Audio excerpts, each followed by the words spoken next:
The P0015 code in the Mini Cooper often pops up in the 1.6 Peugeot engine, which is EP6, and is overall quite a problematic machine. Very often this code is associated with the timing system, since the description says the B camshaft timing is over advanced or over retarded or has a performance issue. The B camshaft is the exhaust camshaft, so quite naturally a lot of owners will start digging into the timing system, but no, it's not the most common reason. I would start with the cheapest possible solutions. First of all, check the oil level and confirm that the oil has been changed on time and doesn't look too dirty or viscose.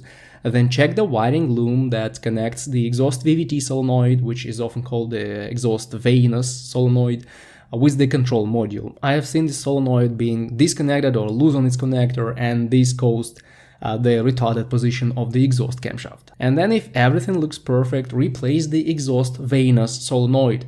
In the EP6 engine it's located here, and you can get a Peugeot part, which will be cheaper in most markets than a Mini part. The replacement is a DIY job that will take you 15 minutes after watching one of the many YouTube videos on this topic. The VANOS solenoid is one of the most common culprits. The important symptom to notice is uneven idling after you start the engine, along with the P0015 code sitting in the ECU. But if these manipulations don't help, there may be an issue with the timing system, phasers, or even the camshaft itself, which are not that common in these engines.